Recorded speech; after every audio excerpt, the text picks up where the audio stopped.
கர்த்தருடைய பரிசுநாமத்துக்கு மகிமை உண்டாவதாக. தொடர்ந்து தேவனுடைய வார்த்தையை தியானிக்க கர்த்தர் நமக்கு கிருபை செய்வாராக. நாம் ஆலயத்துக்கு போவது எத்தனை மகிழ்ச்சி, சந்தோஷம் என்று தியானித்துக் கொண்டிருக்கிறோம். 122ஆம் சங்கீதம் 1ஆம் வசனம் சொல்கிறது, ஆலயத்திற்கு போவோம் வாருங்கள் என்று சொன்னார். அது நமக்கு மிகுந்த மகிழ்ச்சியும் சந்தோஷமுமா இருக்கிறது. ஏனென்றால் அதே அதிகாரம் 7ஆம் வசனத்திலே அந்த ஆலயத்திலே சுகமும் அந்த அரண்மனையிலே சமாதானமும் உண்டு என்று சொல்லப்படுகிறது. ஆலயத்தின் முதல் பொற்பாத்திரம் பரிசுத்த ஓய்வு நாள்.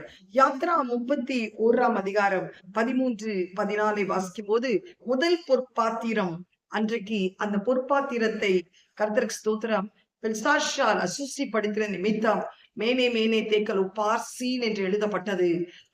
தராசிலே நீ வைக்கப்படும் போது நீ குறை உள்ளவனாய் காணப்படுகிறாய்.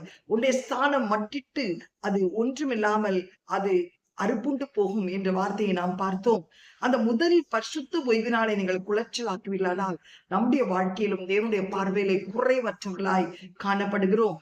யாத்ரா 31, 12, 13, 14 சொல்கிறது, மேலும் கர்த்தர் மோசேயிடத்தில், நீ இஸ்ரவேல் புத்திரரை நோக்கி, நீங்கள் என் ஓய்வு நாட்களை ஆசரிக்க வேண்டும். உங்களை பரிசுத்தப்படுத்துகிற கர்த்தர் நான் என்பதை நீங்கள் அறியும்படி இது உங்கள் தலைமுறை தோறும் எனக்கும் உங்களுக்கும் அடையாளமாயிருக்கும். ஆகையால் ஓய்வு நாளை ஆசரிப்பீர்களாக. அது உங்களுக்கு பரிசுத்தமானது. அதை பரிசுத்த குலைச்சல் ஆக்குகிறவன் கொலையுண்ண கணவன். அதிலே வேலை செய்கிறவன் எந்த ஆத்துமாவும் தன் ஜனத்தின் நடுவில் இராதபடிக்கு அறுப்புண்டு போவான். பரிசுத்த ஓய்வு நாளை குலைச்சல் ஆக்குகிறவர், அது தேவனுக்கென்று நியமிக்கப்பட்ட நாள், அது தேவனுக்குரிய நாள்.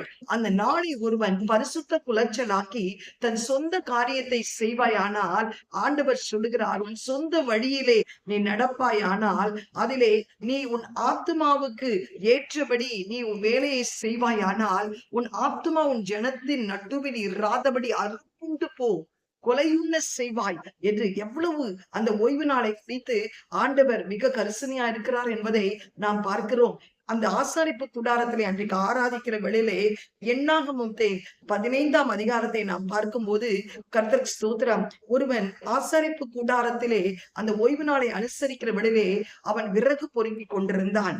15:32 இஸ்ரவேல் புத்திரர் வனாந்திரத்தில் இருக்கையில் ஓய்வு நாளில் விறகுகளை பொறுக்கிக் கொண்டிருந்த ஒரு மனிதனை கண்டுபிடித்தார்கள். விறகுகளை பொறுக்கின அந்த மனிதனை கண்டுபிடித்தவர்கள் அவனை மோசே, ஆரோன் என்பிடத்திற்கும் சபையார் அனைவரிடத்திற்கும் கொண்டு வந்தார்கள். அவனுக்கு செய்ய வேண்டியது இன்னதென்று தீர்க்கமான உறவு இல்லாதபடியினால் அவனை காவலில் வைத்தார்கள். கர்த்தர் மோசேயை நோக்கி, அந்த மனிதனை நிச்சயமாய் கொலை செய்யப்பட வேண்டும். சபையால் எல்லோரும் அவனை ஆலயத்திற்கு புறம்பே கல்லெறிய கடவர்கள். அவர்கள் அவனை காவலில் வைத்தார்கள். அவன் ஆலயத்துக்கு வரவில்லை. ஆனால் ஆண்டவர் காவலில் வைக்கிறதற்கு கூட அனுமதிக்கவில்லை. அவர் சொன்ன ஒரு காரியம் என்ன, அவனை புறம்பே கொண்டு வந்து பாளையத்திலே எல்லோரும் அவனை கல்லெறிந்து கொல்லுங்கள் என்று சொன்னார்.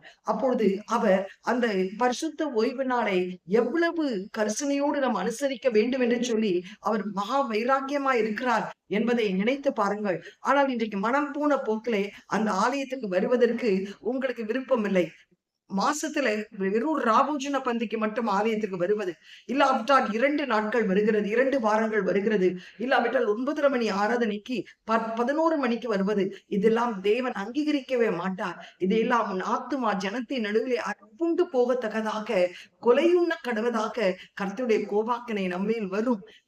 ஏசியா 58:10 13, 14 வாசிக்கும் போது, என் பரிசுத்த நாளாகிய ஓய்வு நாளில் உனக்கு இஷ்டமானதை செய்யாதபடி உன் காலை விளக்கி உன் வழிகளின்படி நடவாமல் உனக்கு இஷ்டமானதை செய்யாமலும் உன் சொந்த பேச்சை பேசாமல் இருந்து ஓய்வு நாளை மனமகிழ்ச்சி நாள் என்றும் கர்த்தருடைய பரிசுத்த நாளை மகிமையுள்ள நாள் என்று சொல்லி அதை மகிமையாக எண்ணுவாயானால், அப்பொழுது கர்த்தரில் மனமகிழ்ச்சியாய் இருப்பார். பூமியின் உயர்ந்த இடங்களில் உன்னை ஏறி இருக்கும் பண்ணி உன் தகப்பனாக யாக்கோப்புடைய சுதந்திரத்தால் உன்னை போஷிப்பேன். கர்த்தருடைய வாய் இதை சொல்லிற்று. எவ்வளவு தெளிவாய் சொல்லுகிறார். ஏசாயா 58:13 என் பரிசுத்த ஓய்வு நாளில் உனக்கு இஷ்டமானதை நீ செய்யக்கூடாது, உனக்கு இஷ்டமான பேச்சை பேசக்கூடாது, உன் இஷ்டமான வழிகளில் நீ நடக்க கூடாது. அன்றைக்கு அநேகர் தான் அன்னைக்குதான் எல்லா காரியத்தையும் வைத்துக் கொள்வீர்கள். ஒரு ரேஷன் கடையில் அரிசி போடுவார்கள் என்றால் கூட நீங்கள் அன்றைக்கு போகக்கூடாது. கர்த்தருக்கென்றது வேறு பிரிக்கப்பட்ட ஒரு நாள். கர்த்தருக்கு உன் சொந்த வேலையை செய்யக்கூடாது. உன் சொந்த காரியத்திற்கு உன்னை ஒப்பு கொடுக்க கூடாது. அது மாத்திரமல்ல, உன் சொந்த பேச்சை கூட அந்த நாளில் பேசக்கூடாது. அது கர்த்தருக்கென்று ஊழியம் செய்கிற ஒரு நாள், கர்த்தருக்கென்று வேறு பிரிக்கப்பட்ட நாள். அப்படி நீ அந்த கர்த்தருடைய வைராக்கியத்துல நீ அனுசரிப்பாய், ஆனால் உனக்கு என்ன ஆசீர்வாதம் இருக்கோ தெரியுமா? அந்த வாரம் முழுவதும் நீ மனமகிழ்ச்சியா இருப்பாய். அந்த வாரம், ஆலயத்துக்கு வராத வாரம் உனக்கு எவ்வளவு துக்கமா இருக்கும் தெரியுமா? பல துக்கங்கள் உன்னை மேற்கொள்ளும், பல பலவீனங்கள் உன்னை. கர்த்தருக்கு ஸ்தோத்திரம். அது மனம். ஆனால் ஆலயத்துக்கு வருவாய், ஆனால் அது மனமகிழ்ச்சியா இருக்கும். பூமியின் உயர்ந்த இடங்களிலே உன்னை ஏறி இருக்கும்படி பண்ணி, இரண்டாவது பூமியின் உயர்ந்த இடங்களிலே உன்னை வைப்பார். மூன்றாவது உன் தகப்பனாகிய யாக்கோபுடைய சுதந்திரத்தினால் உன்னை போஷிப்பார். கர்த்தருடைய வாய்ஸ். மூன்று காரியம்: மனமகிழ்ச்சியா இருப்பாய், உயர்ந்த இடத்திலே உன்னை நிறுத்துவார், மூன்றாவது யாக்கோபுடைய சுதந்திரத்தின் உனக்கு தருவார். இதே ஏசாயா 56:4 வாசிக்கும் போது, என் ஓய்வு நாட்களை ஆசரித்து எனக்கு இஷ்டமானவைகளை தெரிந்து கொண்டு என் உடன்படிக்கையை பற்றி கொள்கிற அன்னகர்களை குறித்து கர்த்தர் சொல்கிறது என்னவென்றால், ஓய்வு நாட்களை தனக்கு இஷ்டமாய், சந்தோஷமாய், சமாதானமாய் அனுசரிகளை பார்த்து, நான் அவர்களுக்கு என் ஆலயத்திலும் என் மதில்களுக்குள்ளும் குமாரருக்கும் குமாரத்திகளுமாகிய இடத்தையும் கீர்த்தியும் பார்க்கிலும் உத்தம இடத்தையும் கீர்த்தியும் கொடுப்பேன். எனக்கு என்றும் அடியாத நித்திய நாமத்தை அவர்களுக்கு அருள்வேன். கர்த்தரை சேவிக்கவும், கர்த்தருடைய நாமத்தை நேசிக்கவும், அவருக்கு ஊழியக்காரனாய் இருக்கவும், அவரை சேர்ந்து ஓய்வு நாளை பரிசுத்த குலைச்சலாக்காதபடி ஆசரித்து என் உடன்படிக்கையை பற்றி கொண்டிருக்கிற அந்நிய புத்திரர் அனைவரும் நான் என் பரிசுத்த பர்வதத்துக்கு கொண்டு வந்து என் ஜெப வீட்டிலே அவரை மகிழ பண்ணுவேன். அவருடைய சர்வாங்க தகனங்களும் அவருடைய பலிகளும் என் பலிபீடத்தின் மேல் அங்கீகரிக்கப்பட்டிருக்கும். என்னுடைய வீடு சகல ஜனங்களுக்கு ஜெப வீடு என்னப்படும். எவ்வளவு ஒரு ஆசீர்வாதமான ஒரு காரியம்! ஒரு ஞாயிற்றுக்கிழமை சண்டே கூட மிஸ் பண்ணக்கூடாது.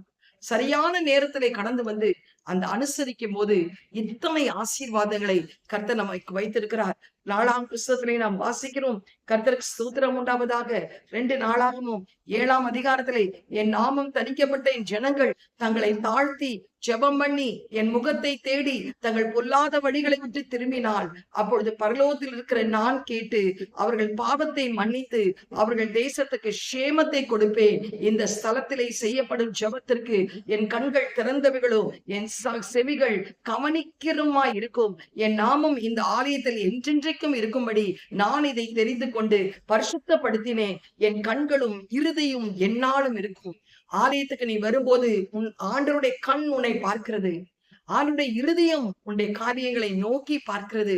நீ எப்படி ஜெபிக்கிறாய், நீ எப்படி பாடுகிறாய், எப்படி ஆண்டவருடைய ஆலயத்திலே மனமகிழ்ச்சியாய் இருக்கிறாய், அந்த பரிசுத்த ஓய்வு நாளிலே நீ கழிவுகிறாய் என்று பார்த்து அவருடைய கண் உன்மேல் நோக்கமாய் இருந்து, அவர் இருதயம் உன்மேல் நோக்கமாயிருந்து உன்னுடைய காரியங்களை எல்லாம் கர்த்தர் கைகூடி வர செய்வார்.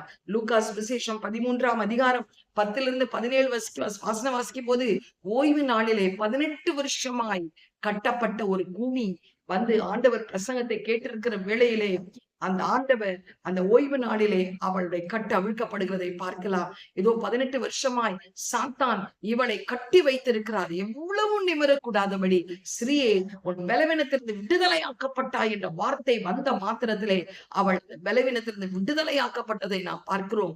எனக்கு அருமையானவர்களே, இந்த காலவெளியில் இந்த ஸ்திரீயை விடுதலையாக்கின தேவன் உன் பலவீனத்திலிருந்து உன்னை விடுதலையாக்க வல்லமை உள்ளவராயிருக்கிறார். உன்னை 18 வருஷமாய் ஒரு சாத்தான் கட்டி வைத்திருக்கிறானா? உன் பிள்ளை அலக்கழிக்கப்பட்டிருக்கிறதா? உன் சரீரத்துல பலவீனம் காணப்படுகிறதா? இன்றைக்கு ஒரு பொருத்தனை செய். எந்த காரியத்திலும் நான் ஞாயிற்றுக்கிழமை ஆராதனையை நான் அசட்டை செய்ய மாட்டேன், சரியான நேரத்திலே நான் கடந்து போவேன் என்று சொல்லும் போது உன் பலவீனத்திலிருந்தும் கர்த்தர் உன்னை விடுதலை செய்ய வல்லமை உள்ளவராய் இருக்கிறார். 1 சாமுவேல் 1ஆம் அதிகாரம் 10-11 வாசிக்கும் போது, ஆலயத்திற்கு கடந்து போன அந்த அன்னாள் தன் இருதயத்தை ஊற்றி ஜெபித்து ஒரு பொருத்தனையோடு ஆண்டுடைய சமூகத்தில் ஜெபிக்கும் போது, அவள் ஆலயத்தை விட்டு வெளியே வரும்போது, உன் விண்ணப்பத்தை கேட்டேன் என்று கர்த்தர் சொல்கிறதை பார்க்கலாம். லிஸ்திரா சபையிலே பவுல் பிரசங்கிக்கிற வேளையிலே அந்த நாளிலே கூட ஒரு பிறவிலே கால் விளங்காதபடி உட்கார்ந்திருந்த அந்த சப்பானியை பார்த்து, ரட்சிப்புக்கேற்ற விசுவாசம் உனக்கு உண்டு, எழுந்து நில் என்று சொல்லும் போது காலூன்றி நிற்க கர்த்தர் கிருபை பாராட்டினார். ஆலயத்திற்கு வரும்போது எத்தனை ஆசீர்வாதங்கள், எத்தனை நமக்கு ஒரு சமாதானம், ஒரு சுகம், ஒரு சந்தோஷத்தை கர்த்தர் தருகிறார்.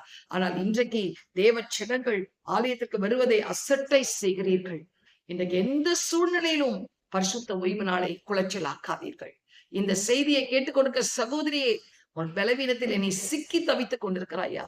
நீ எவ்வளவு நிமிரக்கூடாதபடி உன் வாழ்க்கையில காணப்படுகிற காரணம் என்ன? ஆலயத்திற்கு வராமல் நீ வீட்டில இருப்பதுதான். ஆலயத்துக்கு நிசாரமாய் வருவதும் மனம் போன போக்குல வருவதினால் தான். இன்றைக்கு ஒரு பொருத்தனை செய். கர்த்தர் கட்டை உடைக்க வல்லமை உள்ளவராய் இருக்கிறார். முதல் பொன் பாத்திரம் பரிசுத்த ஓய்வு நாள்.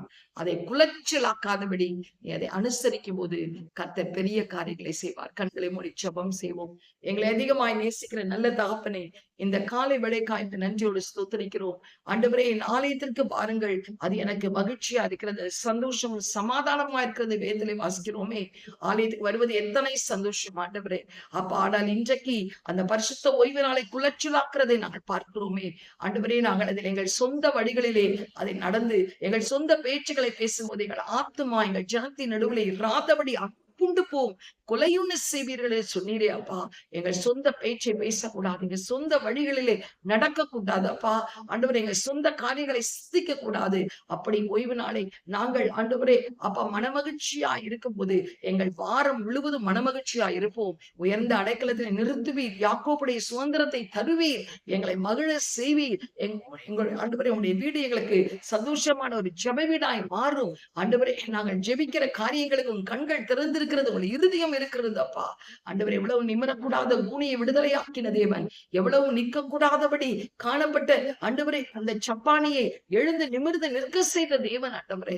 இன்றைக்கு தலை குனிந்து ஆண்டவரே, இன்றைக்கு வாழ்க்கையில நிமிர முடியாதபடி பிசாசின் கட்டினாலும் இருளின் ஆதிக்கத்தினால் இருக்கிற பிள்ளைகள் ஆண்டவரே, இன்றைக்கு அப்பா திருமண காரியங்கள் தடையா இருக்கிறதா, மலட்டு கர்ப்பங்கள் தடையா இருக்கிறதா, வீடு கட்ட முடியாதபடி தடையா இருக்கிறதா, குடும்பத்திலே சமாதானம் இல்லையா, இன்றைக்கு பரிசுத்த ஓய்வு நாளை குலைச்சலாக்குறது மாத்திரமல்ல, ஆலயத்திற்கு சரியான நேரத்திலே வந்து ஆலயத்திலே உம்மை அனுசரிக்க கிருபை செய்யும். இயேசுவின் மூலம் நல்ல பிதாவே, ஆமென். God bless you. Have a blessed day.